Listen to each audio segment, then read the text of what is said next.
संबल हिंसा को लेकर आए दिन नए नए खुलासे हो रहे हैं। अब इस मामले में डीएम राजेंद्र पेंसिया ने प्रेस कॉन्फ्रेंस कर सर्वे के आदेश से लेकर हिंसा तक की पूरी कहानी बताई है, जिसमें उन्होंने कई खुलासे किए हैं। इसके साथ ही संबल मामले में सुप्रीम कोर्ट ने बड़ा फैसला सुनाया है। सुप्रीम कोर्ट ने मस्जिद समिति के पक्ष में बड़ा फैसला सुनाते हुए कार्यवाही पर रोक लगा दी है। तो वहीं दूसरी तरफ चंदौली जिला अदालत ने भी कोई और सर्वे ना होने की बात कही है। चलिए जानते हैं संबल मामले में डीएम ने प्रेस कॉन्फ्रेंस कर क्या खुलासा किया और सुप्रीम कोर्ट ने इस पर क्या आदेश दिए हैं। सबसे पहले तो बता दें कि सुप्रीम कोर्ट ने संबल जामा मस्जिद से जुड़े मामले में ट्रायल कोर्ट की कार्यवाही पर रोक लगा दी है। सुप्रीम कोर्ट ने कहा कि निचली अदालत इस मुकदमे में तब तक आगे ना बढ़े जब तक कि सर्वेक्षण आदेश को चुनौती देने वाली मस्जिद समिति की याचिका हाईकोर्ट में सूचीबद्ध न हो जाए। सुप्रीम कोर्ट ने एडवोकेट कमिश्नर की रिपोर्ट को सीलबंद लिफाफे में रखने और इस दौरान उसे ना खोलने का भी निर्देश दिया है। एससी ने यूपी प्रशासन से कहा, शांति और सद्भाव बनाए रखना चाहिए, कोई अप्रिय घटना ना होने पाए।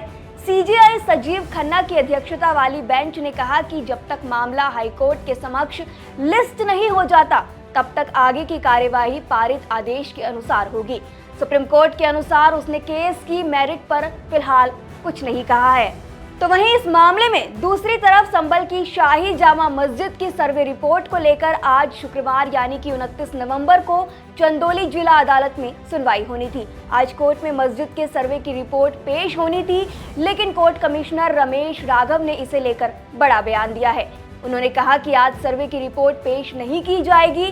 कोर्ट में सुनवाई से पहले उन्होंने कहा कि आज अदालत में सर्वे की रिपोर्ट पेश नहीं की जाएगी। अब 8 जनवरी को इस मामले की अगली सुनवाई होगी और उसी दिन सर्वे रिपोर्ट पेश की जाएगी। फिलहाल कोई और सर्वे नहीं होगा।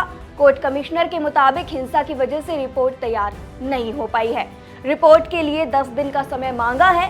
दूसरी तरफ चंदौली कोर्ट में मस्जिद को लेकर आज होने वाली सुनवाई को देखते हुए कड़ी सुरक्षा व्यवस्था की गई थी। अदालत परिसर के आसपास भारी संख्या में पुलिस बल की तैनाती की गई थी, तो वहीं ड्रोन कैमरा से न्यायालय की निगरानी की जा रही थी। बता दें कि संबल हिंसा मामले में डीएम राजेंद्र पेंसिया ने प्रेस कॉन्फ्रेंस कर सर्वे के आदेश से लेकर हिंसा तक की पूरी कहानी बताई है, जिसमें उन्होंने तमाम खुलासे किए हैं। संबल हिंसा मामले में डीएम राजेंद्र पेंसिया ने प्रेस कॉन्फ्रेंस में कहा कि जामा मस्जिद के सदर जफर अली साहब का भ्रामक बयान आया, इसलिए हमें पीसी करनी पड़ी। उनके बयानों की डिटेलिंग हो रही है, इसलिए हमें बयान देना पड़ा।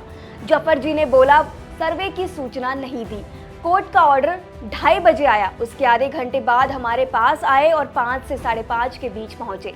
सर्वे की टीम ने लिखा, 19 को रात्रि में हमें पत्र दिया, जिसमें उन्होंने लिखा कि वहां 200 लोग इकट्ठा हो गए और सर्वे का काम नहीं हो सका। ये इसलिए उन्होंने बोला क्योंकि 19 तारीख को उन्होंने हमें रात्रि में एक पत्र दिया। वो पत्र ये है जिसमें स्पष्ट लिखा हुआ है कि वहां एक साथ 200 लोग मस्जिद के भीतर उपस्थित हो गए। सायंकाल का समय था एवं इतने ही व्यक्ति की उपस्थिति में सर्वे का कार्य सुचारू रूप से संपन्न नहीं हो सका। वहां उपस्थित जनप्रतिनिधि एवं अन्य व्यक्तियों द्वारा बार बार सर्वे की प्रक्रिया में अवरोध उत्पन्न किया जा रहा था एवं धमकी दी जा रही थी।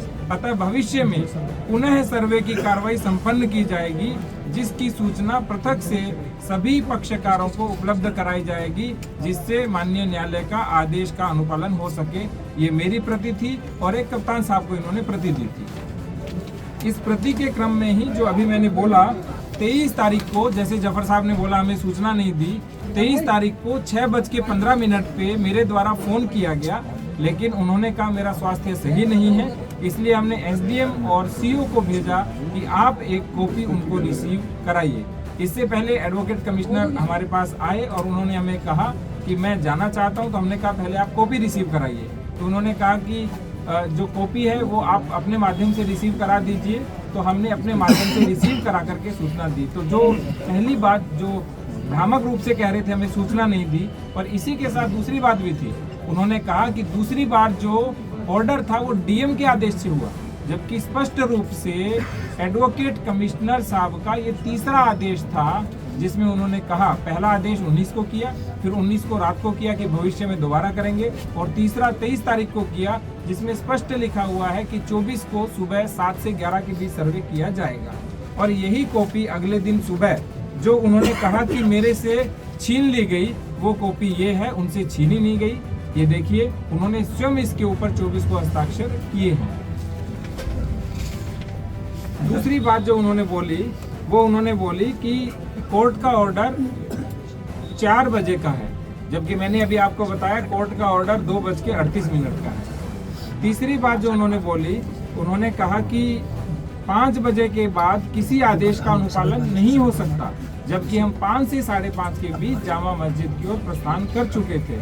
इसके साथ ही उन्होंने कहा कि लगातार अधिकारियों को जिम्मेदार ठहराने के बयान सामने आ रहे हैं। अब जामा मस्जिद सदर के वकील जफर अहमद ने कहा कि पुलिस ने गाड़ियां जलाई थी, एसडीएम ने जबरदस्ती हौद का पानी खुलवाया। जफर ने कहा कि लोग समझे मंदिर में खुदाई हो रही है। इतना ही नहीं, बल्कि जफर अहमद ने उपद्रव में मारे गए युवकों को शहीद तक कह डाला। उनकी पहचान नईम, बिलाल, नुमान और कैफ के रूप में हुई है। साथ ही परिजनों के लिए मुआवजे की मांग की है। उनका आरोप है कि पूरा घटनाक्रम पुलिस प्रशासन का प्रायोजित प्रोग्राम था। जानकारी के लिए बता दें कि उत्तर प्रदेश के संबल जिले में शाही जामा मस्जिद में सर्वे के दौरान हुई हिंसा के बाद आज पहली जुम्मे की नमाज हुई। इसके चलते पुलिस प्रशासन पूरी तरह मुस्तैद रही। एक दिन पहले मस्जिद के पास के इलाकों में फ्लैग मार्च किया गया। जामा मस्जिद के अलावा पूरे इलाके में पुलिस का भारी बल जगह जगह पर तैनात किया गया। पुलिस की ओर से ड्रोन कैमरा के जरिए भी लगातार निगरानी की गई। इस दौरान एक बार फिर पुलिस को मॉनिटरिंग के दौरान घरों की छतों पर ईंट पत्थर रखे हुए नजर आए। संबल पुलिस ने तुरंत हरकत में आते हुए लोगों से घरों की छतों से ईंट हटाने को कहा। इसी के साथ संबल सांसद जियाउर रहमान के पिता ममलुकुर रहमान बर्क शाही जामा मस्जिद के नमाज पढ़ने पहुंचे। इस पूरे मसले पर सुप्रीम कोर्ट का फैसला आ चुका है। उन्होंने इस मामले में सुनवाई को 8 जनवरी तक टाल दिया है। इस पर आपका क्या कहना है, हमें अपनी राय कमेंट सेक्शन में जरूर बताएं। शुक्रिया।